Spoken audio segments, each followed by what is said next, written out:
Welcome. Thank you so much, everyone, for joining us. My name is Molly D'Agostino. I'm the Policy Director for the Three Revolutions Future Mobility Program here at UC Davis. I'm thrilled to be joined by three expert panelists on the topic of how the COVID-19 pandemic has impacted our communities. We'll be talking about, we'll be reporting on a large data collection effort with about 10,000 survey respondents, reporting on how COVID-19 affected their travel behaviors, work activities, household organization, among other issues. We'll also be having a discussion from Lisa Snapp at US EPA around climate implications for our communities. And then Dan Sperling will be closing it out with discussing the policy implications of these trends. So I'll quickly introduce our panel, and then we'll move right into the presentation. So first, we'll have Giovanni Circella, who's the director of the Three Revolutions Future Mobility Program here, not here, but sorry, I keep doing that, at UC Davis. He's our senior research engineer also at the School of Civil Environmental Engineering at Georgia Tech. Dr. Circella is the chair of the TRB Committee on ICT and Transportation. He's leading dozens of projects to study travel behavior, travel demand modeling, travel survey methods, emerging travel modes, and AVs, many of which you can find on our website, which is 3rev.ucdavis.edu. And I encourage you to take a look. I think about 15 or nearly 20 publications from 2020 alone, and a number of others from previous years. So please continue to follow those lists of publications. Our next panelist will be Lisa Snapp. Lisa is the director of the Climate Analysis and Strategy Center in the U.S. EPA's Transportation and Climate Division. She's been with the EPA since 1984, where she spent her career focusing on vehicle fuel economy and climate change policy in the transportation sector. Lisa's team at EPA focuses on emerging issues and long-term approaches to addressing greenhouse gas emissions from the transportation sector. So welcome, Lisa. Thank you so much for joining us. Our last speaker is Dan Sperling, founding director of our Institute of Transportation Studies here at UC Davis. He's also a Blue Planet Prize Distinguished Professor of Civil Engineering and Environmental Science and Policy. He calls it his moonlighting job. He also sits on the California Air Resources Board, and he, of course, is the architect of the concept of the Three Revolutions, publishing a book called The Three Revolutions in 2018. So we're thrilled to have all three of you here. It's really I'm really among some of the legends in our field. So I'm happy to have you all join us. And without further ado, I'll turn it over to Giovanni to screen share and start your presentation. Thank you very much, Molly, for the wonderful presentation and introduction. Let me make sure that I can share my screen. Okay, perfect. The screen should be now visible on your computers, I believe. Perfect. So thank you, everybody, for joining us today. So many participants connected online from everywhere in the U.S. and also abroad. And it's a difficult time, certainly, for transportation, for society, with everything that is happening with the COVID-19 pandemic. And in particular, here in the United States, we're still in the middle of it, so all of us working remotely, also still at this time. But also it's a big question for everybody in the transportation community to really try to understand what does the COVID-19 pandemic mean in terms of mobility, travel choices, and also about what is the temporary impact that the pandemic will have versus any potential longer-term effects that will remain in society. And this is one of the reasons for which we started a large research project, as Molly mentioned, here at UC Davis, and it's a pleasure to talk today about some of the early findings from this study. So, as we know, all around the world, the COVID-19 pandemic has brought a big disruption to all of life or everybody. This requires the need for social distancing, but also has had a huge impact on employment and travel. And while some of those have been temporary, we know that a lot of households there are suffering because of the loss of income or because of the reduction in economic activities. The pandemic is also changing a lot of behaviors in terms of the adoption of new solutions.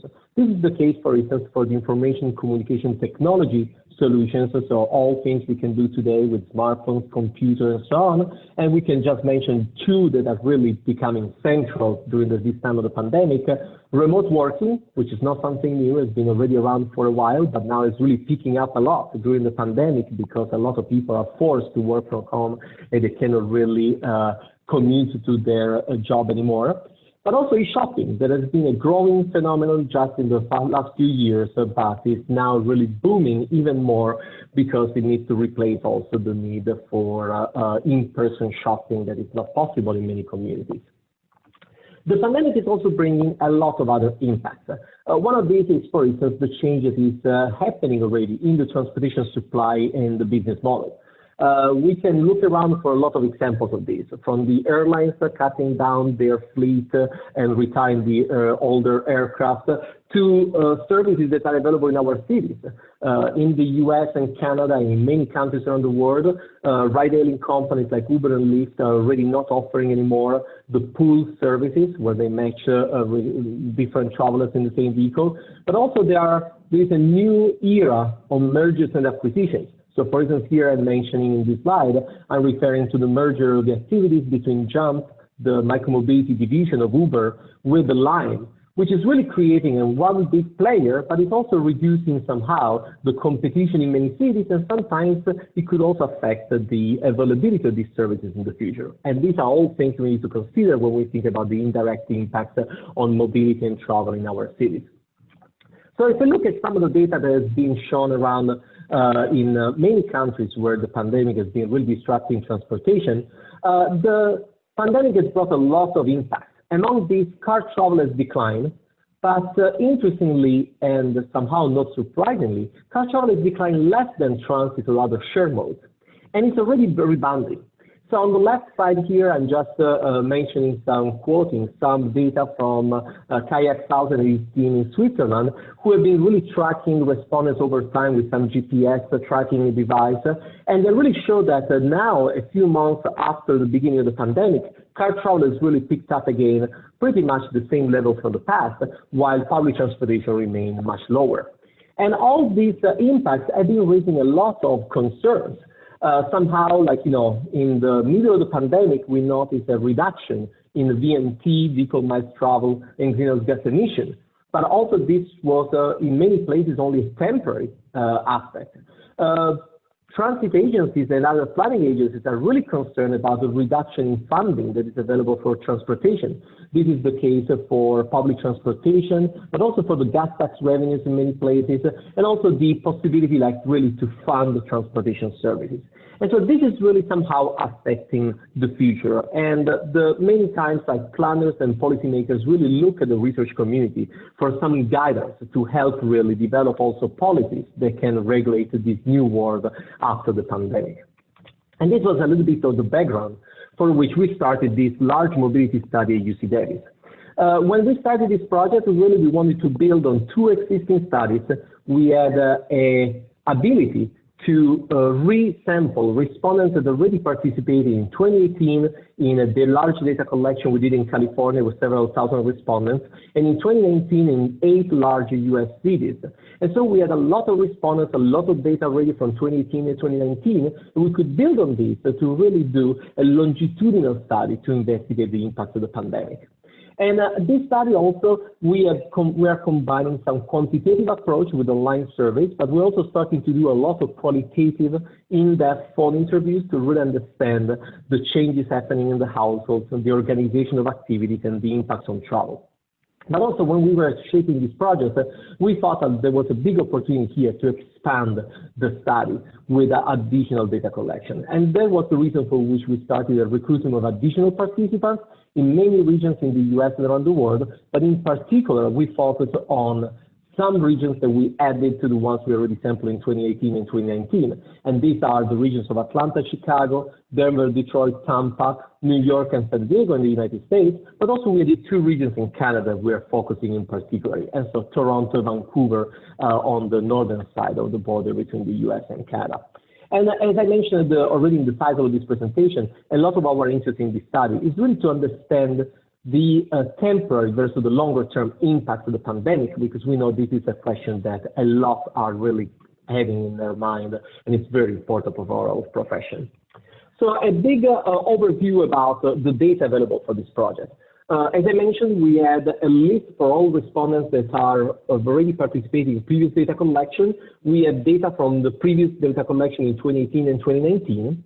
Now we are conducting a very large data collection in 2020 to really study the impact of the COVID-19 pandemic on several different aspects of the organization of the lifestyle and the household organization and the travel choices of travelers in several different regions. But also we plan to continue data collection in the future. So we are already planning to collect more data either in fall 2020 or in spring 2021. It really depends on the evolution of the pandemic. At least in the United States, fall might actually look sadly similar to spring. And so it might actually make more sense to adjust the plan also based on what are the characteristics of the pandemic. I want to mention and I want to thank the large research team working on this project. I'm presenting today, but I'm just representing a larger team of a lot of very, very motivated, first of all, our great graduate student researchers that are doing a wonderful job on this project, and I really appreciate their work. But then also several postdoc researchers, professors, and several other colleagues, and actually there are many more that are not listed in this slide that also would deserve being mentioned. So let's dive into our project. The software administration, as I mentioned at the beginning, is really happening through different channels, but everything has in common one thing. We're using online surveys.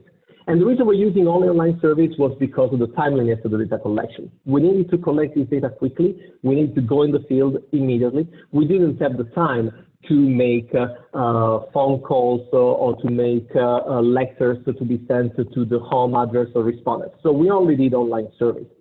We have 3 different versions of the survey.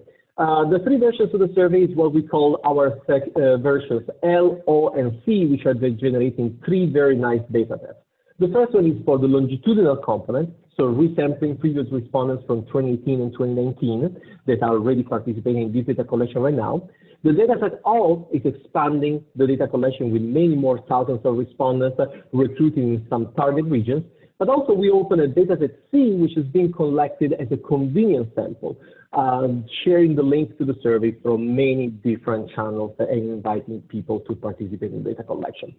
So diving into more details, the longitudinal dataset, the survey L, was administered really among the respondents in California and in these 8 cities that were already a target in the data collection in 2018 and 2019.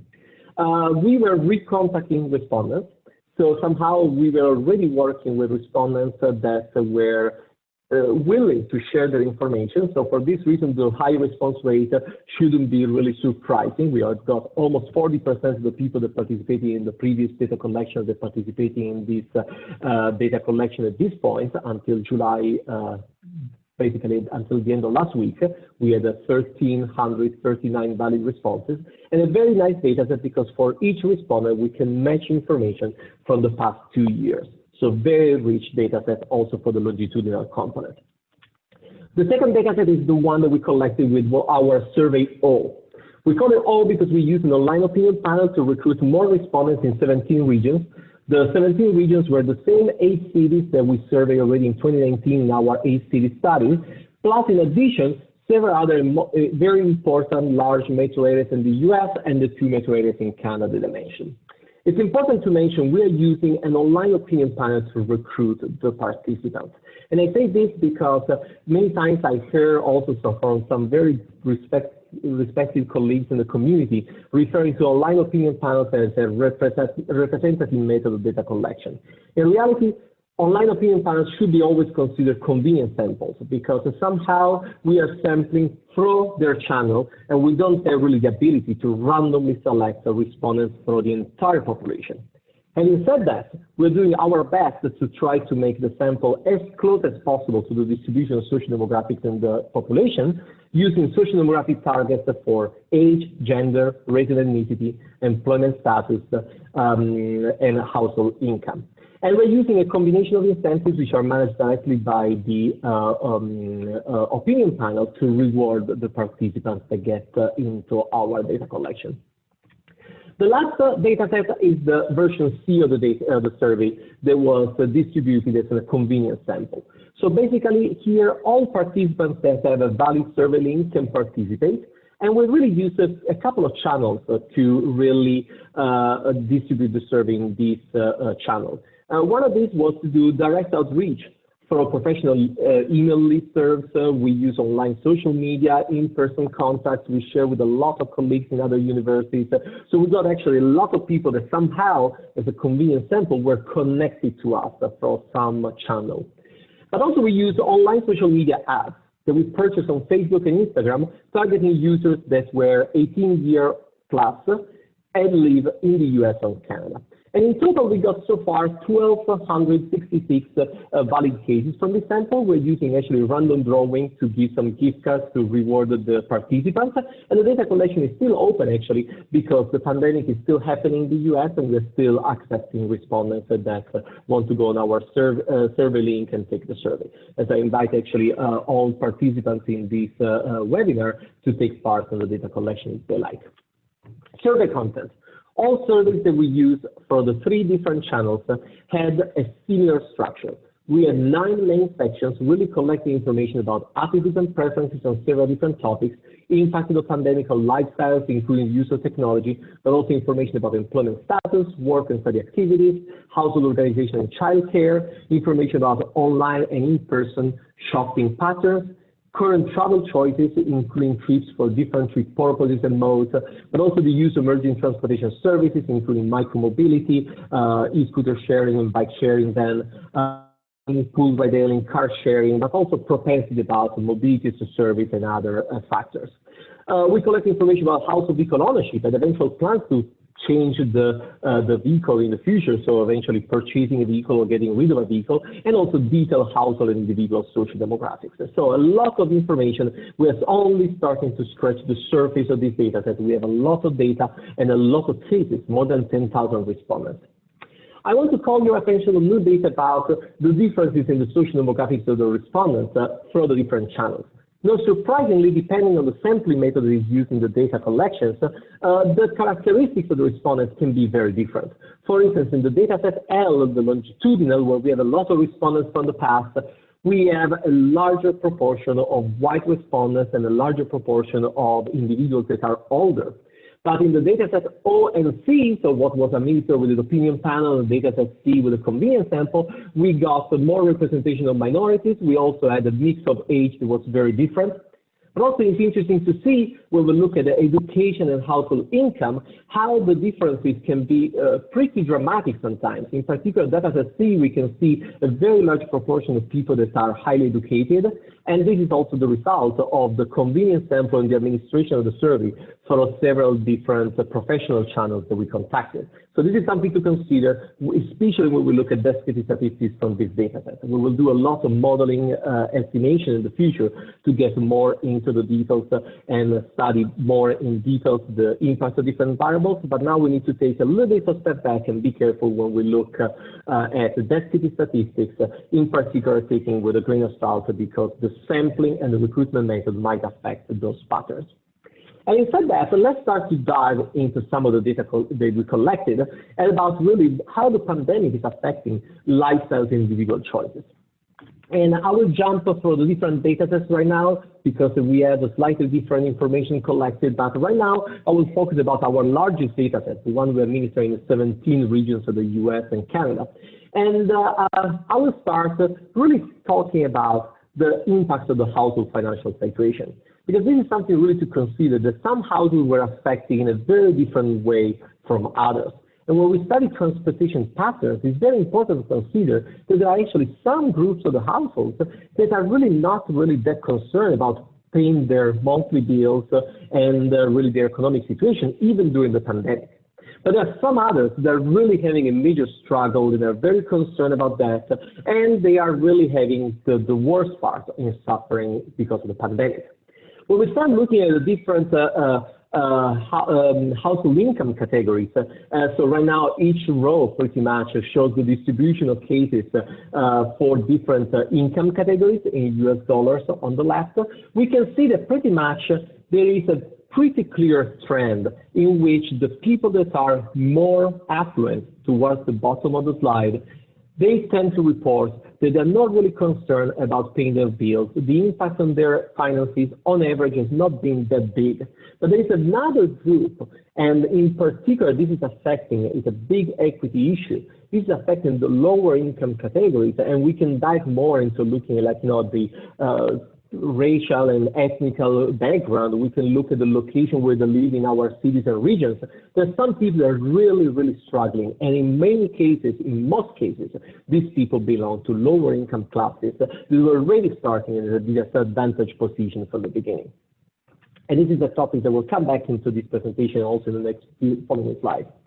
Let's dive into some of the changes that have been happening in the household. On the left, we can see that several households, not that many, but considerable number, about 1 household in 20, has been experiencing the experience that somebody comes back to live with them. Many times there are college students, they go back to live with their parents, but also some other people that cannot afford anymore to pay rent.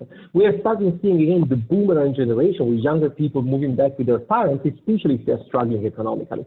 And the household size slightly is starting to increase. On the right, we can see from our longitudinal data set for the same respondents how the distribution of household size tends to spread more towards the larger household sizes in the 2020 data collection during the COVID-19 pandemic. We collected a lot of information, and we only have time to show some of them in this presentation. But I really want to focus for a few seconds about being concerned about the health and economic impact of the COVID-19 pandemic. And it's interesting to see that there is some differences across different social demographics. I'm not reporting here all the different comparisons we ran across different social demographic groups, but pretty much everybody tends to be concerned about both the health impact of the pandemic and the economic impact. On average, the economic impact actually a little bit more a concern than health impact. And this is happening across all different income groups, education levels, and also neighborhood types and regions that we are serving. But when we start diving into the behaviors, we start seeing very big differences between different individuals. So this is, for instance, for the entire sample, entire data set, all with the 17 regions, the distribution of how many times during a week individuals have been traveling before March 2020, so before the pandemic, have been physically traveling to work. And we can see that most people have been traveling 5 days or more, while moving during the pandemic, a lot of them have really been traveling only 0 days or only a few days. And I want to mention that the sample sizes for the two graphs here are different because we are only looking at individuals that are currently working. So there were about 800 respondents that actually lost their job during the pandemic, and so they are not representing the graph on the right, but they are actually in a much more difficult situation because they are traveling to work 0 times a week, not because they can telecommute, but because they actually lost their job. Big problem actually to consider. But if you look at the different categories of users, I want to call your attention here about the ability, for instance, to replace some business trips with virtual meetings. And this is something we've been looking at in our data because on average, several respondents report that they can do that. But when we look at different socio-economic classes, we can see that high-income respondents can really do it to a much better degree than low-income respondents. Similarly, when we look at the people that report that the nature of their job requires them to really physically go to work even during the pandemic, we see that people in the low-income categories are much more likely to be actually forced to go to work.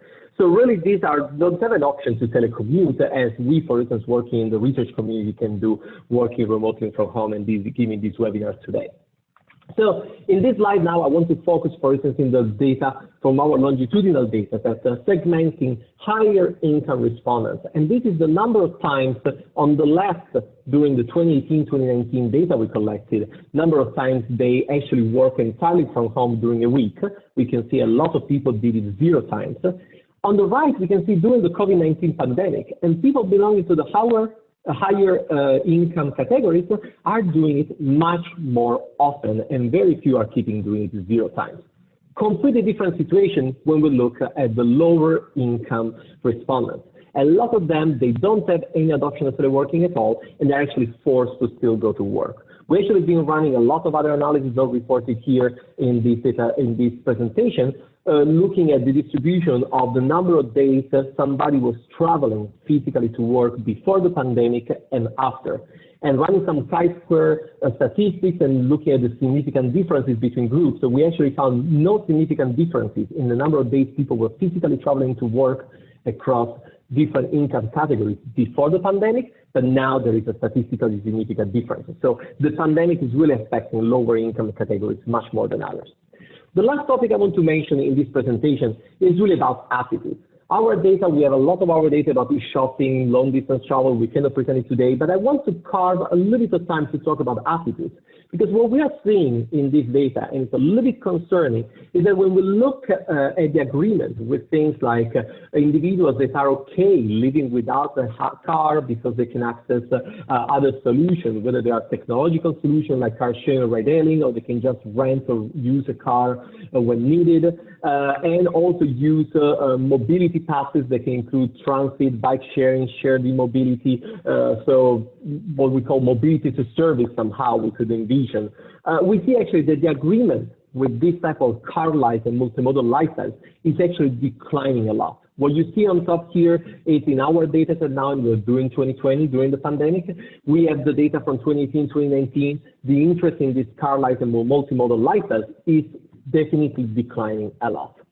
Similarly, we see some other concerning impact about individuals that really think that they would like to use more of the car. So we ask in the future what they will do in October. And a lot of people really think that in October they will really use the car much more because this will be a way to feel safer. Big issues if you think about the greenhouse gas emission of transportation. And also a lot of resistance to use ride-hailing services because they will be concerned about the pandemic. There is some potential. Below, for instance, we can see that some respondents are showing that they would be willing to ride a bicycle more often if they were protected from car traffic. Big opportunity for policy in cities. This is something we should really discuss and we should really focus in our work, because if we can try to harvest some of these benefits, this could be a way to make transportation more sustainable. So I will close with some policy consideration. I was going to go back to our previous slide. How is the future going to look like? And we don't know really. People are getting used today to work on Zoom and to really get used to some behaviors. Will this last in the future? There are many reasons to believe actually this will not last, because people tend to go back to their previous behaviors and habits after a disruption. However, the longer the disruption, and here in the US is becoming very long, the higher likelihood that the long-term impact might happen. We also need to consider that e-shopping increase is probably something that will persist. There will be a permanent change is already happening with the reduction in retail space, physical retail space, and also economic activity will take time to recover. So there will be a transition that we need to plan and we need to think. And last but not least, we need to think about the fact that a lot of users are hesitant to use share modes.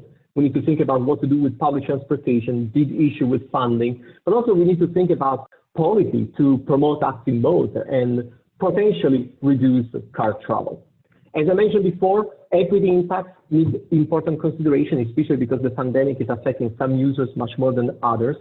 And also we need to think about putting in the right perspective what we ask today to people about the future aspirations, because I'm not convinced really that we can consider in a reliable way what people say today, for instance, about moving out of the big cities to go in a suburban development where they feel safer. Long-term choices are affected by a lot of things, and policy will be a big impact really in affecting this. We have a lot of next steps. So we really collected a lot of large data. A lot of you in the audience actually live in the regions we're studying. If you want to cooperate, let us know. We might have a lot of data you might be interested in accessing. We're also working on a lot of very detailed analysis from this data set, and we plan to probably present this in the next webinar coming up in a couple of months, but also we have several papers under development. If you are interested, check our website, and I will pause here, but I also want to acknowledge our funding agencies and all the other great colleagues I didn't list before. So all the others that are really helping with this data collection, and there are many more that I didn't have the space here to include, but they are really in our heart for their contribution. And with this, I will pause here and get back to Molly.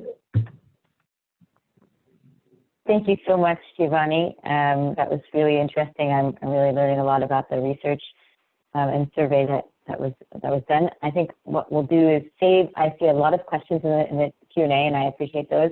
So please keep them coming, and we'll address those after all the presenters have had their introductory remarks, and then we'll come to the Q&A. So thanks again, Giovanni, and we'll turn it now to Lisa. Thank you very much. So please, Lisa. Lisa Snapp is once again is the director of the Climate Analysis and Strategy Center at the U.S. EPA's Transportation and Climate Division. So Lisa, when you're ready, you can begin your video, and Giovanni, you can turn your video off. Thanks so much. Can you see my screen now? Yes, I can see it. Terrific. All right. Thanks, everybody. Thanks for the nice introduction, and thanks, Giovanni, for that interesting research. We're really glad that you're taking advantage of this terrible experiment that we're all in to begin to understand some fairly dramatic changes in behavior. I'm just going to take a few minutes here to talk a little bit about my perspective on what this all might mean and what we can hope to learn from it. So just to set the stage, these are the sorts of impacts we saw on travel patterns in LA in March as coronavirus set in and as the stay-at-home order set in. So what you're seeing here is each panel is 1 week in March, moving from left to right, showing congestion data. We're all used to maps like this. So the emergency declarations were made in California in that first week, nationwide in that second week, and then in the third week, schools started to shut down, restaurants and entertainment venues were shut down, and finally at the end of that third week, stay-at-home orders were implemented. So you can see huge change in traffic flow in the LA area as a result of coronavirus. So what are the air quality impacts of that? Well, pretty big. I mean, the picture in the upper right is LA in March in 2020, blue skies. You can see air quality data. So looking at EPA's Outdoor Air Quality Index from our air data site, that's what you're seeing here across the bottom. And with a green and yellow and red, obviously green is good air quality, yellow is moderate, and so on. So you can see that in that bottom row, which is 2020 so far, March and April had a really good run of good air quality this year compared to previous years.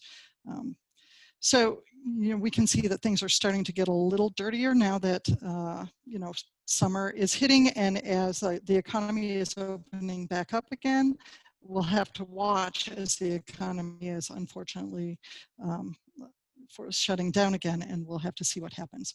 But we do ask ourselves, when we look at data like this and then we look at photos like that, is this what a future of clean transportation could look like? And is that a future that we can have? So, of course, it's not just transportation that changed as a result of COVID. The other major sectors also changed. So these are graphs from a recent article in Nature of CO2 emissions from the 3 major sectors: power, industry, and ground transportation. Blue is last year, and red is this year, January through May. So you can see all of them had some impacts. Some industries, of course, slowed down or shut their doors. Power sector had some impacts as office buildings and retail and entertainment sites shut down. But clearly, the big hitter here in terms of changing CO2 emissions was ground transport. And I think we can pretty safely extrapolate to other emissions beyond CO2, and make a conjecture that a big driver of the improved air quality we've been experiencing is due to this dramatic decrease in ground transportation.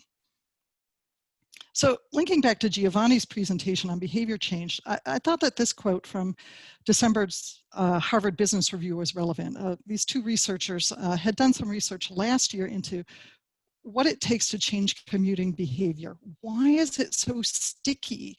Why, even when people say they want to change, they will change. Certain things will be influential for them, but even when those things are offered to them, they don't change. And what these two researchers learned, this was before the pandemic, was people are more likely to change their commuting behavior when they move or start a new job, or when there is a serious disruption that forces them to temporarily change their habits. Well, you can't say this isn't a serious disruption. So all of us in this field of sustainable transportation, know that behavior change is really, really relevant to our future. But those questions are really hard to get at most of the time. You can't just ask people to get on a mode of transit that doesn't exist, or to not go to their job for a while and see what happens. So, here against our will, and with a cost that is far, far too high, to be sure, we do have this natural experiment that has been forced on us. And this has given us a rare chance to look at the effects of those changes on the world around us. So this chart shows some of the trends we're watching. Giovanni's chart was better, but it basically shows the huge drop in multiple forms of transportation as a result of the stay-at-home orders. And we can see a rebound already in walking and driving, which are the red and the yellow, and transit, not so much. So these are the sorts of trends, along with the uptick in bicycling that's been huge, and increase in micromobility, at least in some areas, and watch all of those trends and see what we can learn from them. We're also seeing cities try a number of things to repurpose space for people to be able to socialize safely. So this is a huge experiment all over the world. Probably a number of you have experienced this. But some of the things that are happening at the city level include, we see that some mobility demand is being spread throughout the day, flattening of the daily commute curve. Some areas are providing free transit, rerouting their transit lines to be more directed toward essential workers. Some transit agencies are developing contactless entry and payment options, lots of innovative new approaches that they might not have done before. On the urban design front that you see here, lots of street closures everywhere, going by various names, healthy streets, slow streets. My favorite name, streeteries. Here's a streetery. We're seeing lots of pop-up bike lanes, parking lots being devoted to food trucks, things like that. So it's just going to be interesting to see, what people think about that and what that means for mobility moving forward. The other factor, moving goods, it's a huge and important question. So even before the pandemic, quantifying the efficiency of goods movement has always been challenging. But if we want to get our hands around the full impact of goods movement related to COVID, we really need to understand the freight elements. So the wildly swinging demand for goods that we're seeing now, as well as border closures and other elements, are causing all sorts of disruptions within the supply chain. We know, for example, ports have seen a significant drop in throughput since February. Some experts on ports are predicting canceled sailings well into this fall. Total carloads of freight rail in the US is down 20% last month compared to the previous year. Trucking fleets, some of them are seeing declines in freight, others are seeing upticks. So a lot to watch. Certainly, we're seeing some innovation as well. So repurposing, of malls, big box stores, and other areas for fulfillment centers. Taxis are delivering groceries, bicycle delivery, and let's not forget robots. So this middle picture here in the bottom was taken by a colleague of mine as an order of burritos was delivered to her house here in Ann Arbor. So our local newspaper says that robot deliveries are up by a factor of 4 as a result of coronavirus. So, robot delivery. So what does all this imply? Well, it just means, again, that we can learn a lot and apply it to our thinking moving forward. So today and for a very long time, you all know this, we've had a certain type of transportation system. Even though we have transit and active transport in many parts of the country, for the most part, most people get around by driving their car or their truck, primarily single occupant, primarily owner-occupied, primarily internal combustion engine. And we have a pretty good handle on the vehicle miles traveled and the turnover rates for that cohort of vehicles. And you know, the regulatory structures around all of that reflect that dominant paradigm that we've had for a very long time. We'd been seeing before the pandemic, you know, a variety of trends that were changing the way people were mobilizing. And as Giovanni pointed out, we're seeing some of those trends be affected as a result of the pandemic in multiple directions. So what we're learning is that tomorrow could be different. There could be a more or less diverse set of mode choices as people start adopting new ways that they were exposed to during this time, and they reset their dials per the Harvard researchers to try something, to implement something that they had not tried before. People may take advantage less of mode choice if they are continue to be driven by fear and other, you know, relevant things. New travel patterns. As teleworking evolves, maybe people are going to make lifestyle choices that change the way they spend their time. Goods delivery is going to change, continues to change. So a lot of those patterns are things that are even, that were already changing and are changing even more so in the face of this pandemic. So these are all the things we need to keep in mind as we watch these trends unfold and think about those implications for the future. So I want to wrap all this up by saying, you know, again, we have a real opportunity here, unfortunately, but let's use it to take this tragedy and learn from it. You know, we can see what people will do under this very challenging set of circumstances and what effects those behavior changes have on emissions in the environment. So we think we have a lot to learn from this time, sort of directly by, you know, letting people see the art of the possible and perhaps seek more lasting changes in mobility options and the use of public space that they are experiencing today. But also, what can we extrapolate from what we are seeing? Are we seeing, for example, what the air would look like if all the vehicles were electric? That's a data point we never had before. What about the impacts of air quality on COVID susceptibility? That's shining a light on some environmental justice issues, to be sure.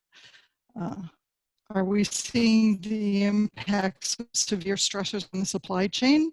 And is there something we can take from that about efficiencies and logistics? What about transit? As transit agencies try new things, are we seeing impacts on the system that are beneficial? In those places where people are using micromobility and active transport more, are we seeing system effects that can guide our thinking in the future? These are the sorts of questions we're asking ourselves. We think we have a lot to learn, and we hope we can use the data from this time to help us better understand the future possibilities and their implications.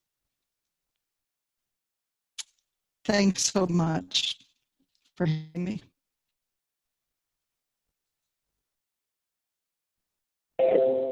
Thank you so much, Lisa. And without further ado, I think we'll turn it over to our third panelist, Dan Sperling, Founding Director of the Institute of Transportation at UC Davis. Thank you, Dan. I don't think you have slides, so. Well, thank you so much, Molly, and especially thanks to Giovanni and Lisa. We just got introduced to all kinds of data and information and all kinds of ideas. And I'm inherently an optimist like Lisa is, and I really appreciated all the optimistic thoughts she has. But, you know, when I look at what's happening, I don't feel quite so optimistic. So we look at what Giovanni presented to us. We saw that transit use has really fallen off the precipice. It's really a disaster in terms of use and what that implies in terms of accessibility by many people, the cost of providing it. You know, in a larger sense, it's the sharing. It's the antipathy towards sharing. And that's everything from, as Giovanni was showing in his great survey, and I can't wait for him to follow up on it because there's so many more questions embedded in there. There's questions about, you know, the VMT, you know, that's one that really gets me. Is like we're seeing that the VMT, the vehicle miles traveled, is almost back to where it was. And yet at the same time, we see all these people on are unemployed, many unemployed, others still telecommuting. Who's doing all that traveling? And what kind of traveling is this? And it's disconcerting to see that, that increase in the VMT getting close to what it was before. So, the good news is that people are using more telecommunications to replace travel, to replace shopping, and even medical care. And those are good things. There are negatives associated with those as well, of course. It's devastating the local retail establishments. It creates problems for people that are not so connected, internet connected. So let me just highlight a couple points here. Let me emphasize the story with transit. And this is really a disaster in the making, because they are not only lost so much ridership, but people are reluctant to use it. It's not coming back very fast. And a lot of their funding sources have fallen off as well. And so how is this going to play out? So if you're going to look at be an optimist about how you reclaim something good out of the bad, is looking at how do we reform transit. And to me, it goes back to these three revolutions, and that is somehow transit needs to be integrated much more with the private mobility services, and to figure out how to create a more efficient system and one that provides accessibility for a lot more people. I would note that transit actually serves very, very few people, mostly just in the dense areas and dense corridors.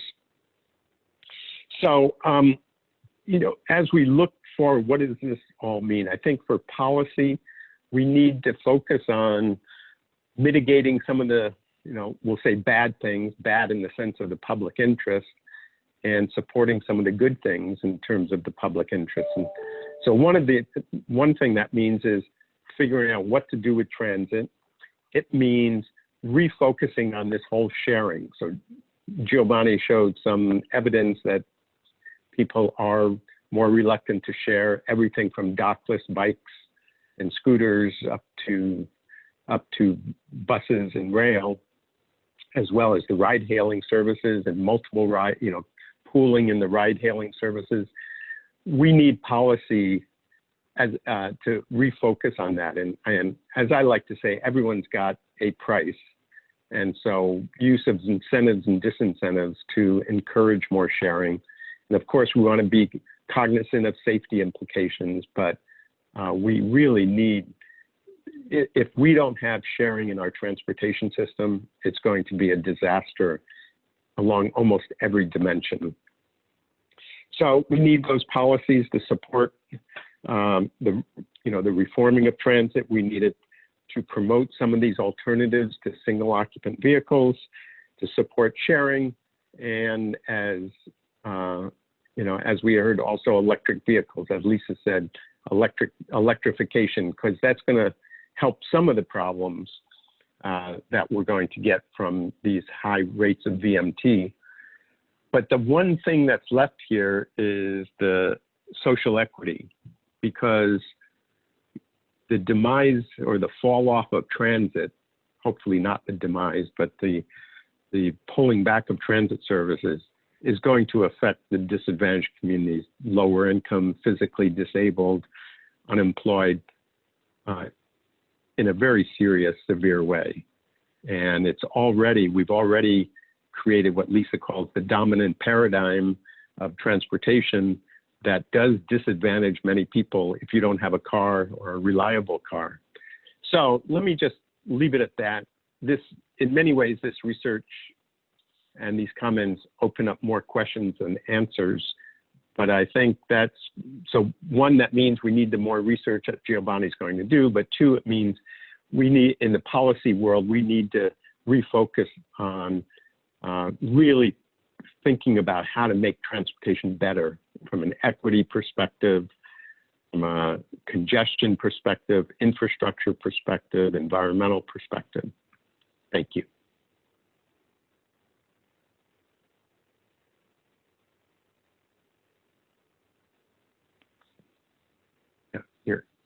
You're muted. Thank you, Dan. Sorry, I was muted. I appreciate you bringing those policy insights to our stage, our virtual stage. I think I'll turn now to questions. So if all of our panelists could bring themselves to video and join our virtual stage, I welcome you to do so. Thank you so much. So we have a number of questions, but I also had some that I had in my back pocket. So I'll start with mine and we can open it up to the audience. So the first question I had is, Lisa, you nailed it by calling this a terrible experiment. This is obviously, we don't want to sugarcoat how difficult this is for communities, for many of us out there dealing with the economic and mobility losses associated with this issue, with this terrible pandemic, not to mention actual deaths and suffering. So, but a question I have for the group is it too early to assess the full-scale impacts of the pandemic? And I guess a follow-on question for that is, what are we imagining as in percentage of workers that will work from home post-pandemic? And this question came from the audience, so those are connected. So how can we assess the full-scale emissions impacts, and what do we anticipate in terms of lasting effects of working from home? So I'll turn it over to Giovanni first, and if you would like to tackle that first, please. I will start answering the question that I'm very interested actually in the opinion also from Lisa in particular, from a federal agency perspective. From my perspective, I think that it's definitely too early to assess entirely the impact of the pandemic. But I also want to say that the impact of the current pandemic will be necessarily confounded with the impact of the recovery. And the policy developed for the recovery, in particular, any stimulus package, any incentives that are given, any investments or policies can really steer the future in one direction or the other. I don't want this discussion to become too political, but certainly like other countries have shown in Europe in particular, coupling the stimulus packages to support the economy and support individual households and consumption patterns with greener consumption choices, incentives to purchase e-bikes or to purchase personally on e-scooters, incentives for electric vehicles, incentives for a number of things that if people are concerned about sharing a bicycle or a scooter with others, well, maybe we can give them an economic incentive to buy their own. And we reach somehow a similar balance in terms of travel patterns. And this has happened in several different countries of Europe. We have also seen in Europe, in South America, and many other places, and also in some cities in Oakland and other places in the US, a lot of tactical planning decisions to really reconvert some of the urban space for other purposes, in particular removing park space to create new bike lanes that were created really in just a few weeks to accommodate possibility to give safer options for people to travel. Now, I think there is a pandemic is certainly having a huge impact, but also the way we will get out of the pandemic will really depend if we will have at the federal, state, and local level policies that will promote just economic recovery, or also greener options. Are we going to put incentives to make gas cheap again, or to transfer to electrification? Because also when we think about the three revolutions, if the shared one right now is a little bit in trouble, electrification can actually happen. It's really the one that can happen probably more easily now. So there are a lot of things that could happen, and I think pricing and policy is more important than ever, also considering the enormous amount of public funding that is put into incentives at the federal level, but also support for local agencies, regional agencies, state level. And so really it's important how we use these tools. Consider also that we will most likely consider the impact of the public debt, not have the possibility to create so many of them. So let's try to use them well. And maybe I will pass it to Lisa. I think there was a second part in the question, Molly, but I don't want to monopolize the conversation. So maybe we can move to Lisa. Yeah, sure. Thanks, Molly and Giovanni. I agree that it is too early to know the full effects. We're just going to have to see how the recovery goes, what happens to things like transit and people's willingness to use different modes, and you know, what happens with teleworking and all of those things. But it's not too late to start to see some of the issues, some of the trends, some of the implications, and start to think about what we can learn from those and what some of their implications are, and what some of the solutions might be. So I think we can use this time well, but I think we have a long way to go before we'll see the full impacts. I agree. So yes, thank you. Dan, please. So just very, very quickly, I'd say, so yeah, of course, you can always say too early, but as Lisa says, we can see what's happening. Transit was on a in a decline already. So even if it doesn't decline further, it's really almost becoming a desperate situation. So what this does highlight is we've really got to refocus on transit and how to revive it, make it serve more people. The telecommunications, the future of telecommuting, I'll comment on all of the travel behavior experts I talked to, and I think Giovanni a little bit on this, but is that there's lots of reasons to think the telecommuting is going to fall way off, that it'll probably be a little bit more than the past, but as companies start realizing that they really need people in the building to create the camaraderie, to create the loyalty, to generate new ideas, that when they're not there, you lose so much. So I think from an employer perspective, and many people, maybe most people, can't work at home very effectively. They've got kids, they don't have offices, and so on. So all of the evidence from the past suggests that telecommuting will fall way back, probably a little higher than it was, but nothing like what a lot of pundits out there are saying. Well, that's a surprising take from Dan Sperling, the optimist, but I appreciate it because it's realistic, and I think we can't sugarcoat the situation. We really are facing some circumstances that are unprecedented, and we should take it seriously and not assume it'll solve itself. So I think that I'm going to turn a little bit to talk about equity, and this is a discussion that Giovanni brought up in his survey. The findings are that we're seeing certainly disparity of impacts across the income spectrum. Can we speak a little bit to how we can avoid an inequitable burden felt by some of our most vulnerable communities and community members?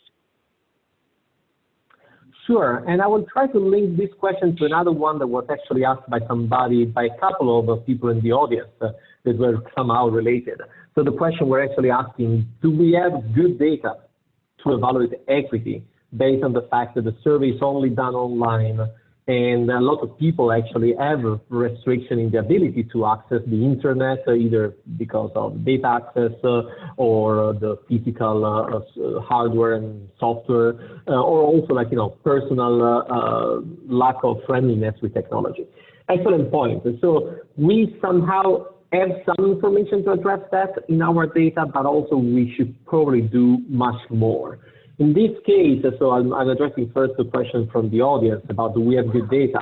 In this case, we went online only with the survey because of the timeliness.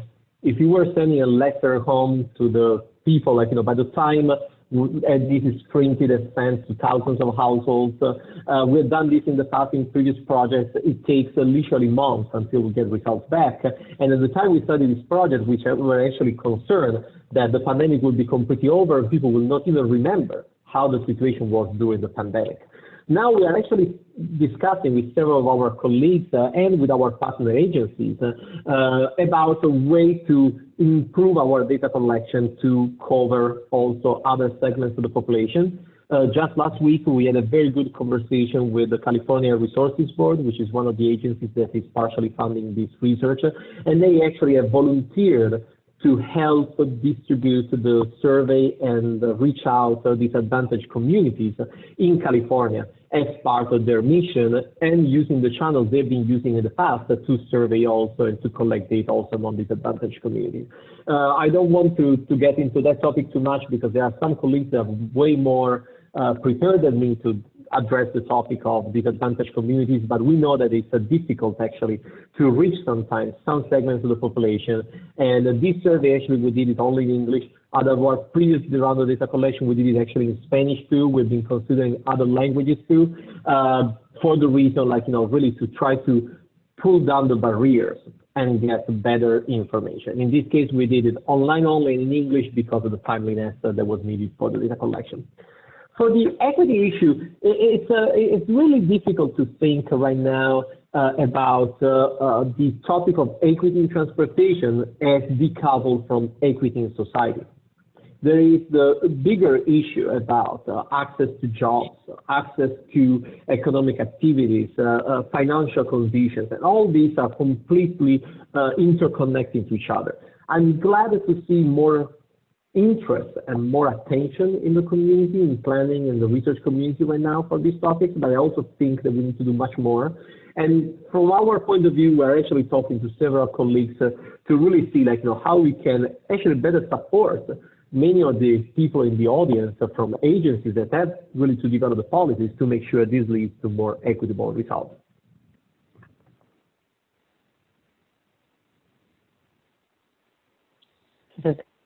Any of the other panelists want to address this question? I have just one idea. So this is a 3 revolutions idea, and this is the only really good idea I can come up with to address the social equity question. That is, as I said, transit's in big trouble, and it doesn't serve most people very well. So the proposal is that transit create these partnerships with these new mobility services, everything from dockless scooters and bikes up to the ride-hailing companies. And the way the government would come into this to help support it would give a subsidy to riders who are low income or have other kinds of mobility disadvantages, maybe $2 or $3 for a ride. And that way it would go right through the app. It can be set up pretty easily, and it would be aimed at people that are disadvantaged and especially outside of the dense areas where transit's operating. I think that this partnership between transit and mobility companies, that's the only viable future I see for both transit and the mobility companies, that both of them need each other right now. And that is the future, and it's very responsive to social equity and accessibility concerns. I agree with Dan, and I will add one more thing since we're talking about the new mobility solutions. There was one thing that actually concerned us in our data, which is that people are actually scared, and this is consistent with what many people are also saying in the policy making, about using micromobility solutions during the pandemic. And I personally think actually micromobility could be part of the solution because it's personally, I believe, safer to share a scooter as long as we disinfect the handlebar, but there's really no contact with other human beings that much when you are using a scooter or a shared bike. So for me, it's safer actually that opportunity rather than using public transportation or getting in a private vehicle with others and so on. At the same time, we are seeing that a lot of our respondents and a lot of individuals are actually concerned about that. And also policymakers in many cities are actually banned scooters and bike sharing and asking the removal of those vehicles from the streets as a way to try to contrast the pandemic. I'm actually skeptical about those policies. I think micromobility could be part of the solution also to the recovery. As Dan said, it can complement public transportation as an access egress mode, but can also be a substantially accessible substitute for other modes, which is somehow rather safe for whatever definition. And I would be very happy to discuss with planners, policymakers, but also health experts about how we can make sure that the pandemic can be addressed and we don't share the virus further, but also these solutions that seems to be relatively safe are also not penalized, but on the opposite incentivized. Absolutely. Absolutely. And I think there's a lot of opportunities here, and I'll remind our panelists that last week we had a fantastic conversation around equity and data. Actually, some really great questions were asked. So one of the things that the panelists suggested is that we look to combining new sources of data, looking at police data and combining that with movement data, so we can understand patterns and shift and movement trends more from the perspective of those on the ground. So I think that is something that we will take to heart, and we'll bring to this conversation and many others as we continue our data collection efforts to understand travel behavior during these new times. But shifting away from people and unfortunately towards goods, I think is a good use of our time, because this is a really important topic, and one that Lisa mentioned. And I think, and it does represent in Giovanni's data set too. So some of the different patterns we're seeing associated with purchasing and with goods movement.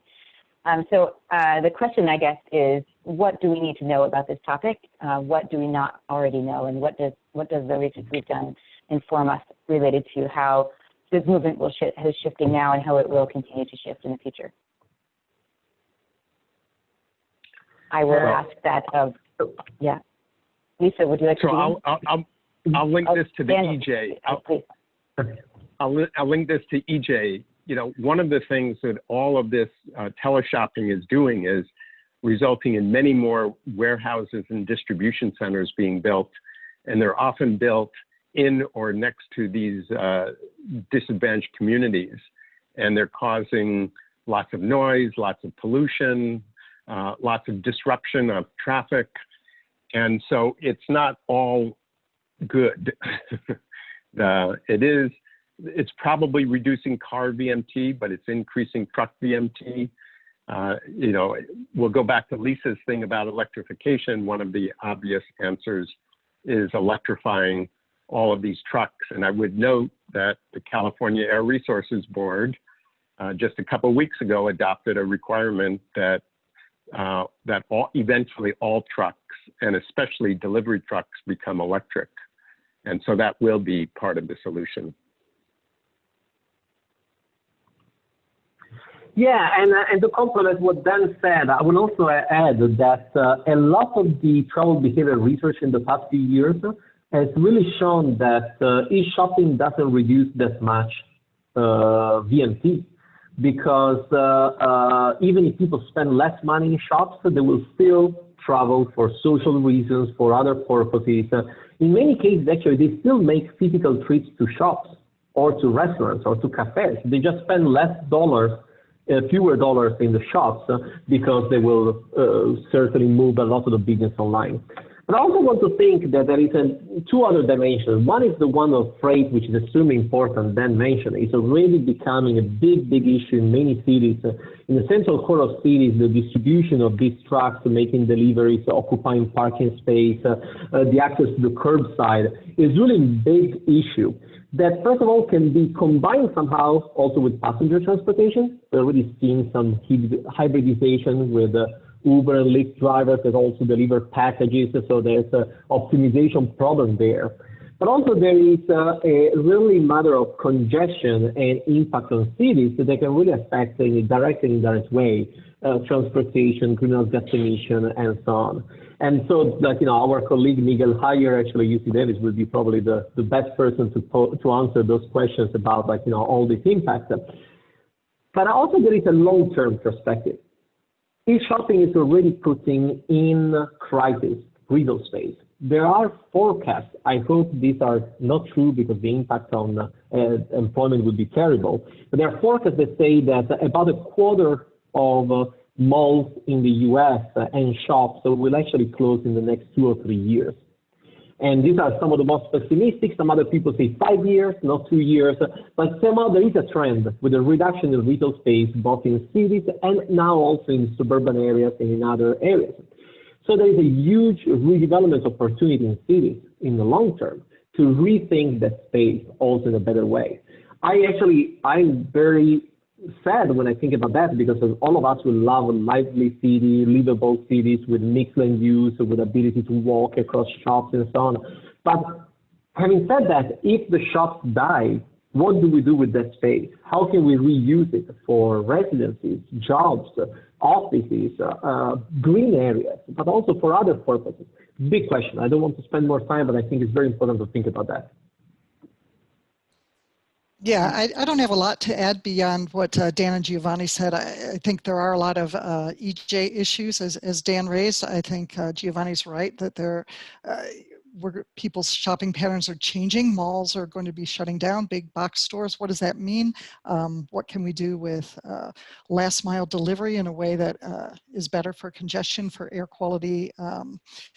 I think we need to understand much more what the optimal way is to get goods to people in the lowest emissions, lowest energy way, and still get them the goods that they want and need. And I think that a lot of research can be done around that to help us understand that better. Absolutely. So I think I'll ask our last questions, and I'll ask our panelists to be brief and use this opportunity to also provide some concluding thoughts. But the last question I see here had 7 upvotes in our voting thing. So the question is about U.S. car culture.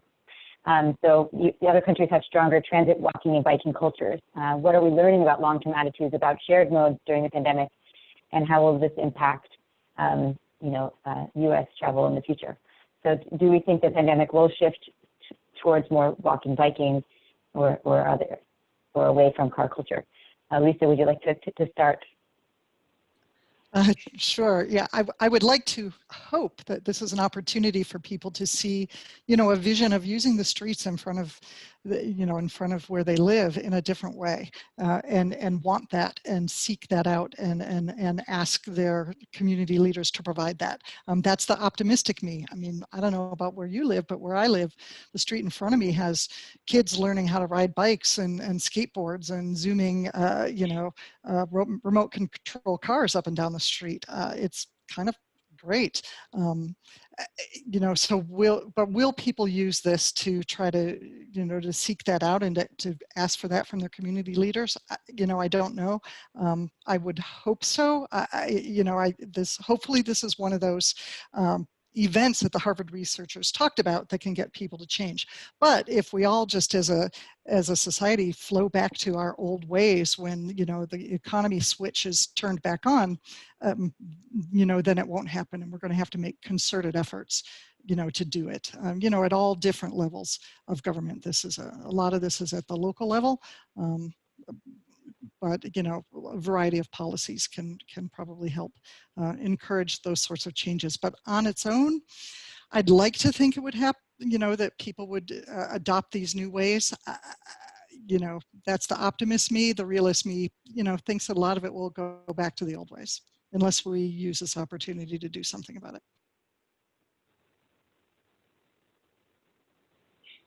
Great. Dan, would you like to close out your remarks? Okay, so we need a lot more research, go Giovanni, to understand what's happening. But I think it's pretty clear that the good trend is a little bit more telecommunications being used as a substitute for travel. That's mostly good, not completely, but mostly good. And we see more bicycle use. I became a great bike enthusiast the last few months. I've got to know the city of Davis so much better.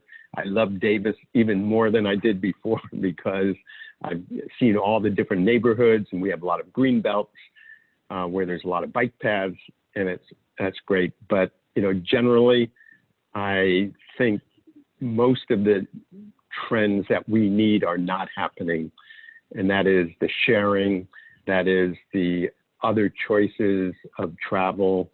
Because when people have more choice, they're going to be more willing to give up their own car, and that will lead to a more efficient transportation system. But I don't think this is overall strongly supporting that, and so we need policy to intervene here to help out.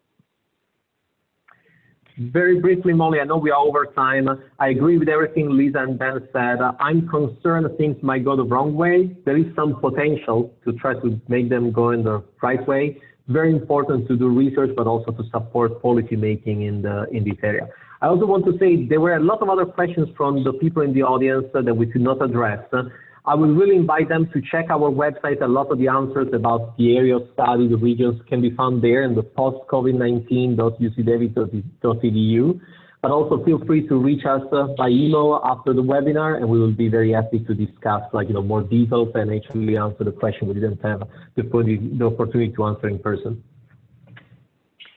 Thank you so much. And yes, we'll send out that link as well as more information about Giovanni's research and the slides from today's presentation to panelists, to the audience, and the last thing I'll do is a little bit of a silly request, but we're very near a goal, our social media goal, and I'd like you to help us get there. So please follow us on Twitter.